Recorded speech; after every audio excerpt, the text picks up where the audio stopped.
นการดอมหิมาនឹងចុងក្រោយរបស់ព្រះជាម្ចាស់ចំពោះអ្វីទាំងអស់ដែលទ្រង់បានបង្កើតសួស្តីប្អូនទាំងអស់គ្នាថ្ងៃនេះយើងនឹងជែកគ្នាអំពីផែនការដ៏ធំអស្ចារ្យនិងជាគោលដៅចុងក្រោយរបស់ព្រះជាម្ចាស់ចំពោះអ្វីទាំងអស់ដែលទ្រង់បានបង្កើតមកជាពិសេសយើងនឹងពិនិត្យមើលរឿងនេះឲ្យបានស៊ីជម្រៅតាមរយៈទស្សនៈនៃសេចក្តីសន្យា Covenant ជាដំបូងតោះយើងសាកល្បងស្រមៃមើលទាំងអស់គ្នាតើអ្វីទៅជាគោលដៅចុងក្រោយនៃពិភពលោកនេះចុះបើអ្វីទាំងអស់ដែលនៅស្ថានសួគ៌និងអ្វីទាំងអស់ដែលនៅលើផែនដីត្រូវបានរួមបញ្ចូលគ្នាជាតែមួយយ៉ាងល្អឥតខ្ចោះតើប្អូនគិតថាវានឹងទៅជាយ៉ាងណារឿងនេះវាមិនមែនគ្រាន់តែជាការស្រមៃតាមបែបតវិជ្ជាឬទស្សនវិជ្ជានោះទេប៉ុន្តែយោងតាមខ្លឹមសារដែលយើងនឹងសិក្សានៅថ្ងៃនេះនេះគឺជាគោលដៅចុងក្រោយនៃផែនការដ៏អស្ចារ្យរបស់ព្រះជាម្ចាស់ប៉ុន្តែតើរូបភាពដ៏មហិមានេះអាចក្លាយជាការពិតនៅក្នុងពិភពជាក់ស្ដែងបានយ៉ាងដូចម្តេចនៅត្រង់ចំណុចនេះហើយដែលពាក្យដ៏សំខាន់បំផុតមួយបានលេចឡើងគឺការចាត់ចែងរបស់ព្រះ God's Economy Dispensation នៅក្នុងប្លង់មេឬសេចក្តីព្រាងដ៏អស្ចារ្យនេះតើមានខ្លឹមសារអ្វីខ្លះទៅតោះយើងនឹងពិនិត្យមើលឲ្យបានលម្អិតចាប់ពីពេលនេះទៅ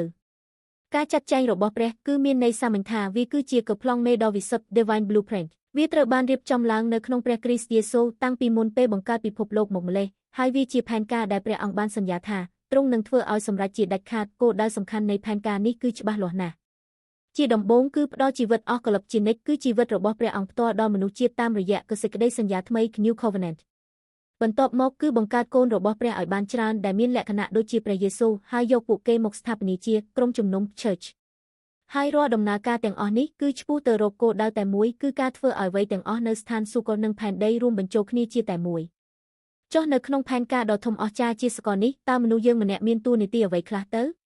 នៅត្រង់ចំណុចនេះហើយដែលរឿងដ៏ធំនេះក្លាយជារឿងផ្ទាល់ខ្លួនរបស់ប្អូនម្នាក់ដើម្បីយល់ពីរឿងនេះយើងត្រូវត្រឡប់ទៅមើលពេលវេលាកាលពីដើមដំបូងបំផុតគឺត្រូវមើលពីគោលបំណងនៃការបង្កើតមនុស្សមកតើហេតុអ្វីបានជាមនុស្សត្រូវបានបង្កើតមកឲ្យមានរូបអង្គ image ដូចជាព្រះអង្គនៅក្នុងឯកសារដែលយើងមើលថ្ងៃនេះមានការលើកឡើងនៅឧទាហរណ៍មួយដ៏គួរឲ្យចាប់អារម្មណ៍ក្នុងព្រះគម្ពីរចែងថាយើងត្រូវបានបង្កើតមកតាមរូបអង្គរបស់ព្រះមែនទេតើពាក្យថាជារូបអង្គនេះមានន័យយ៉ាងដូចម្តេចវាប្រកាសជាមានន័យលើសពីការគ្រាន់តែមានរូបរាងខាងក្រៅដូចគ្ន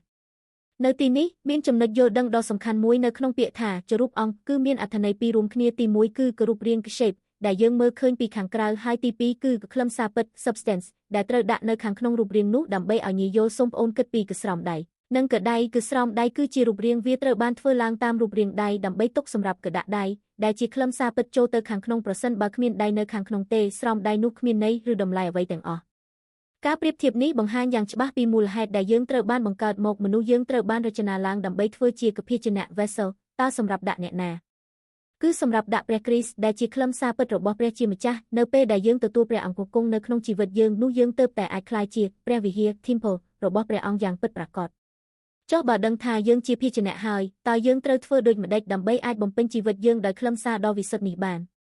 នៅក្នុងផែនការដ៏មហិមានេះក៏មានបញ្ជាក់ពីវិធីសាស្ត្រយ៉ាងច្បាស់លាស់ផងដែរវិធីនោះគឺសេចក្តីសន្យាថ្មីគឺវាគឺជាសន្យាដែលថាព្រះអង្គនឹងប្រទានជីវិតរបស់ទ្រង់មកក្នុងយើងនៅពេលដែលយើងជឿលើសន្យានេះពោលគឺជឿលើក៏ដំណឹងល្អនៃស្ថានសុខ Gospel of the Kingdom នោះមនុស្សនឹងបានកើតជាថ្មី born again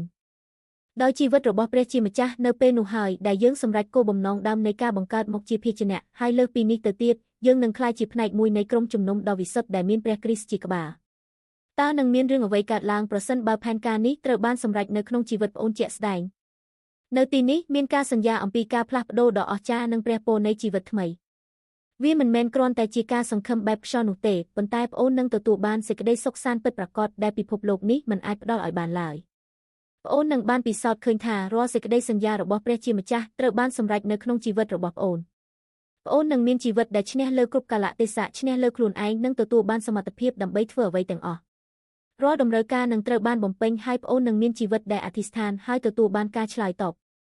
អ្វីទាំងអស់នេះគឺជាលទ្ធផលជាក់ស្ដែងដែលកើតចេញពីការរស់នៅដោយមានព្រះគ្រីស្ទជាម្ចាស់នៅក្នុងជីវិតចុងក្រោយបញ្ហាសំខាន់គឺនៅត្រង់នេះភាជនៈឬរបស់សម្រាប់ដាក់អ្វីមួយវានឹងរកឃើញតម្លៃពិតកាលណាវាមានខ្លឹមសារល្អនៅខាងក្នុងដូចគ្នាដែរជីវិតរបស់យើងដែលជាភាជនៈនឹងរកឃើញអត្ថន័យពិតនៃអត្ថភាពរបស់យើងកាលណាមានព្រះគ្រីស្ទដែលជាព្រះវិញ្ញាណគង់នៅខាងក្នុងយើងប្រសិនបើគ្មានទ្រង់ទេយើងគ្មានតម្លៃអ្វីឡើយប៉ុន្តែប្រសិនបើមានទ្រង់គង់នៅជាមួយនោះយើងមានតម្លៃលើសពីពិភពលោកទាំងមូលទៅទៀតយើងបានមើលពីផែនការដ៏មហិមានិងជាសកលនេះហើយប៉ុន្តែរឿងទាំងអស់នេះគឺត្រឡប់មករកសំណួរផ្ទាល់ខ្លួនមួយសម្រាប់ប្អូនម្នាក់វិញថានៅក្នុងភាជនៈក្នុងចិត្តរបស់ប្អូននៅពេលនេះតើកំពុងតែដាក់អ្វីនៅខាងក្នុង